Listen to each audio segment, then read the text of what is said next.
మరి ఆ సామె మా ఎంకరతోని నిజం చెప్పించిండు. అరే ఏమన్నా లాజిక్ మాట్లాడుతున్నావు? మరి అదగాడిని అప్పగించు, లేదంటే గాడిని ఎలా తీసుకెళ్లాలో మాకెరకనే. అయిపోయిండ్రా కథ. ఎంకరం తీసుకోపోతావు? తోలుకోపోతావే? నా ఎంకరం తోలుకోపోతావు? అరే కబాయ్ ఎమ్మెల్యే పోతావు? అరే నువ్వు ఎమ్మెల్యే అయితే నాకేంది? అరే వాడు ఇజ్జత్ తీసుకున్నాక నీకు ఇచ్చదేద్రా బస్సే బాస్. నీ లంగమతి ఊరుకో పెద్దమ్మా, ఇందులో ఆయన తప్పే ఉంది. బోల్ డబ్బులు పెట్టి మీటింగ్ పెట్టాడు, అది నా వల్ల అప్సెట్ అయింది, అందుకే నా పడ్డాడు. మీరు ఉండండి, అంతే అంతే. నువ్వు వెళ్ళండి. అక్క జర బీపీ తగ్గించుకోరా. నీ ఆరోగ్యం గురించి చెప్తున్నానక్క. మీరు వెళ్ళండి సార్.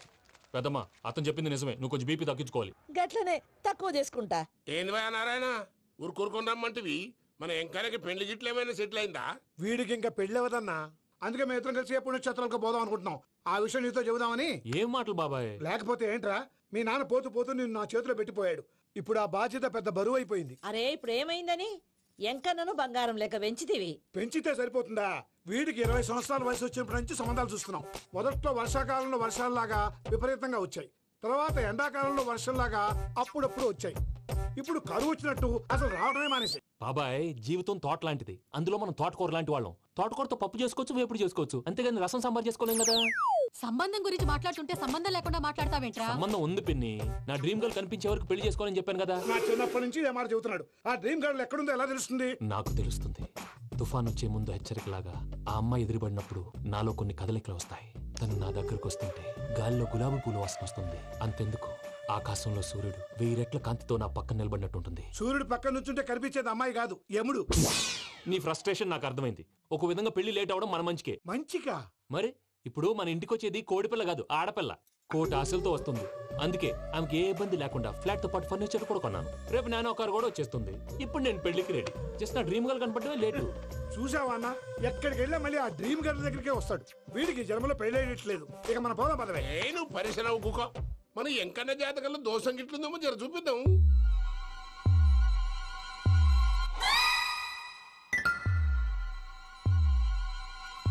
ఏంది పంతులు గంట సంధి అద్దం పెట్టి ఓ చూస్తాంటివి? చూడటం లేదు మల్లేష్, వెతుకుతున్నాను. బాబు చెప్పిన డేట్ ఆఫ్ బర్త్ కి జాతకానికి ఎక్కడ మ్యాచ్ కావట్లేదు. అర్థమైంది. డేట్ ఆఫ్ బర్త్ ఏం చెప్పావురా? December 13th. ఏ సంవత్సరం? ప్రతి సంవత్సరం. ఎదవ తెలివితేటలు చూపించకండి. తక్రారు 1985 అని ఇక్కడ మెన్షన్ చేశాడు.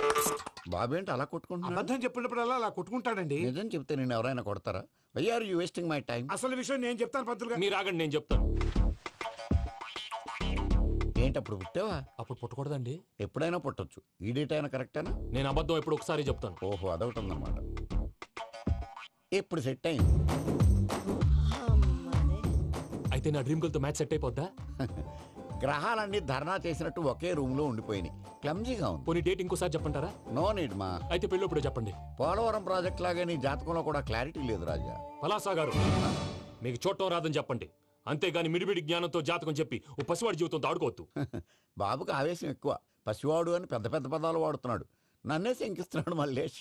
ఏలే జర పరిశ్రమలో ఉండి అట్లా మాట్లాడతాండు. నువ్వే మంచి మనసు చేసుకుని ఇష్టం ఎందుకు చెప్పరాదు? దాన్నే ఉందిలేరా మళ్ళీ. బాబుకు త్వరలో విదేశీయానం ఉంది. ఇది కరెక్ట్ గా చెప్పారు. నీకు దైవభక్తి కూడా ఎక్కువ. ఇది కరెక్టే. ఇవన్నీ ఎంత కరెక్టో నీ పెళ్లిలో ఉన్న సస్పెన్స్ కూడా అంతే కరెక్ట్. మరి సస్పెన్స్ క్లియర్ అవడానికి ఏం చేయాలి? ఈ టైప్ సిచ్యువేషన్స్ లోనే నేను గవ్వలు నమ్ముకున్నాను. నేను మిమ్మల్ని నమ్ముకున్నాను. ఈ గవ్వలు నేను బాగా కలిపి వేస్తాను. అన్ని బోర్లా పడితే నీ పెళ్లి అవుతుంది, తిరగబడితే నీ పెళ్లి అవదు. సగం అటు సగం ఇటు పడితే ఎటు కాకుండా పోతాం. ఏంట్రా మళ్ళీ ఇది? దేనికైనా లిమిట్ ఉంటుంది కదా. నోటుకొచ్చి వేస్తానమ్మా.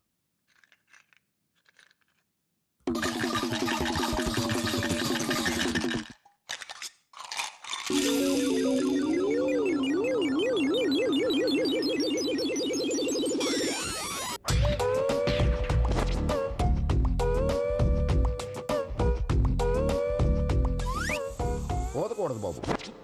జాతకం మనం రాయకూడదు, ఉన్నది చదువుకోవాలి.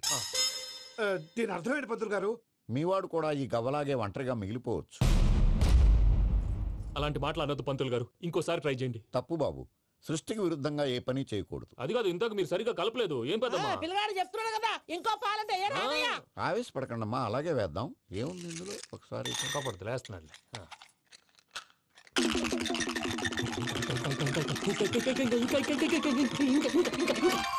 నువ్వు కల్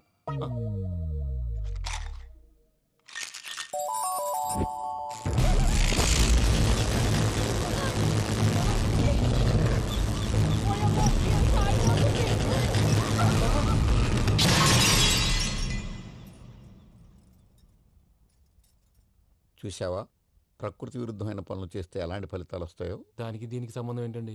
నిజానికి జాతకం వల్ల లైట్లు పేలకూడదు. ఇల్లు పేలిపోవాలా? పత్రికారు ఇప్పుడు ఏం చేద్దాం? ఒక్క ఫోటో తీసుకుందాం. నువ్వు కూర్చోమ్మా, గవ్వ కాంబినేషన్ కావాలి. ఎందుకండి? గవ్వ నిలబడడం ఎవరైనా చూసావా? పాలపంత వచ్చినప్పుడు వింత అనుకున్నాం, ఇది అంతకంటే పెద్ద వింత. ఫోటో జంక్ చేసే ఇంక నువ్వు లేవచ్చు రమణ. త్వరలోనే ప్రపంచం అంతమైపోతుందని టీవీ 9లో చెప్తే నమ్మలేదు. ఈ పరిణామాలన్నీ చూస్తుంటే నమ్మాల్సి వస్తుంది వెంకటరమణ. ఈ జాతకుడికి పెళ్ళంటూ జరిగితే 1 నెలలో జరిగిపోవాలి, లేకపోతే జీవితంలో పెళ్లి యోగం లేదు. ఇంకోటి ఉందమ్మా, త్వరలో నీకు రాహుగ్రహ ప్రభావితుడైన ఒక కేతువుగాడు పరిచయం అవుతాడు. దాంతో నీ జీవితంలో పెనుమార్పు సంభవిస్తుంది.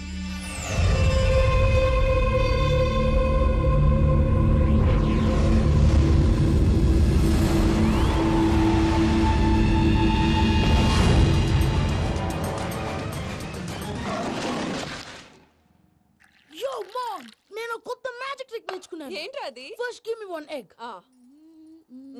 Yeah, drop it here. Now what? Magic, magic, abracadabra, abracadabra.